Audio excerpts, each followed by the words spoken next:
semuanya, perkenalkan kami dari kelompok 2 PKN di kelas PGMI kelas 4D. Di sini kami akan menjelaskan mengenai direct instruction, yang dimana dalam kelompok kami ini beranggotakan 2 orang. Yang pertama yaitu saya, Diva Syarinia Duana dengan NIM 123100101. Dan saya Anis Surapipamurti dengan NIM 123101113. Baik teman-teman, kami akan menjelaskan mengenai apa itu direct instruction, bagaimana ciri-cirinya, bagaimana juga contoh penerapannya dalam pembelajaran PKN, tepatnya di SD maupun MI, dan yang terakhir adalah bagaimana kelebihan dan juga kelemahannya. Teman-teman, sebelum kita masuk pada materi yang lebih dalam, perlu kita ketahui dulu apa itu direct instruction. Direct instruction itu merupakan sebuah metode pengajaran kepada siswa yang bersifat sistematis, terstruktur, dan juga jelas. Nah, dalam direct instruction ini, guru memberikan instruksi yang jelas dan juga terperinci kepada siswanya mengenai materi yang akan dipelajari nantinya.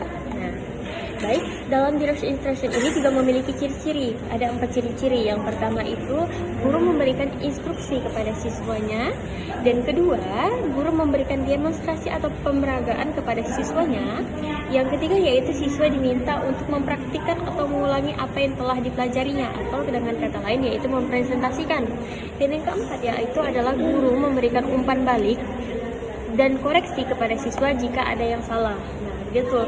Nah, jika dilihat dari direct instruction ini merupakan metode yang lebih mengarah kepada instruksi yang jelas dan juga terperinci. Nah, lalu bagaimana penerapannya dalam pembelajaran PPKN, tepatnya di SD maupun MI?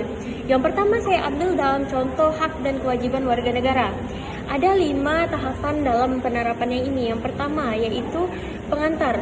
Guru memberikan materi-materi mengenai hak-hak dan kewajiban seorang siswa kepada siswanya tentang hak-hak warga negara, hak-hak mereka, dan lain segala macam.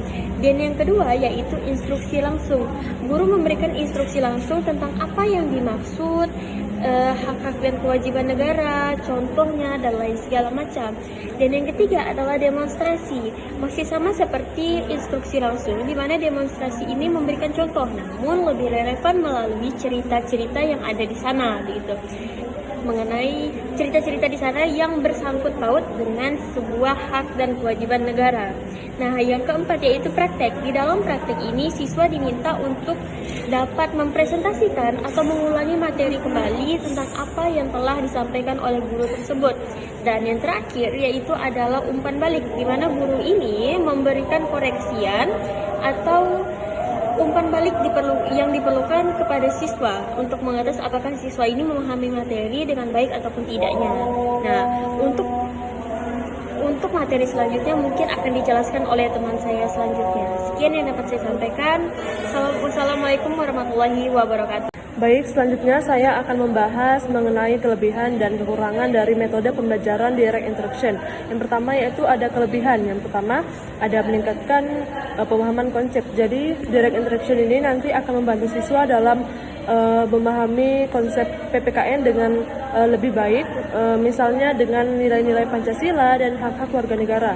Dan yang kedua yaitu meningkatkan keterampilan berpikir. Jadi direct instruction ini bisa membantu siswa dalam mengembangkan keterampilan berpikir mereka, berpikir kritis, analitis, dan memahami konsep PPKN.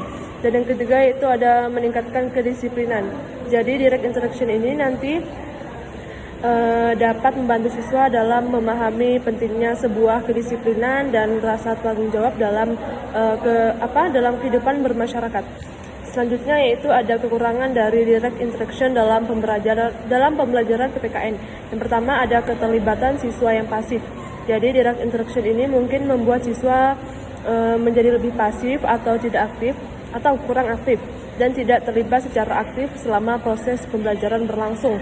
Dan yang kedua itu ada keterlibatan fleksibilitas. Jadi direct instruction ini mungkin tidak sesuai untuk semua siswa atau situasi pembelajaran PPKN, karena masing-masing siswa itu membutuhkan gaya dan kebutuhan belajar yang pastinya akan berbeda-beda. Dan selanjutnya yaitu ada kurangnya pengembangan keterampilan sosial. Nah, jadi di dalam metode pembelajaran direct instruction ini siswa mungkin tidak diberikan kesempatan untuk mengembangkan keterampilan sosial mereka dan bekerjasama dengan teman-teman mereka.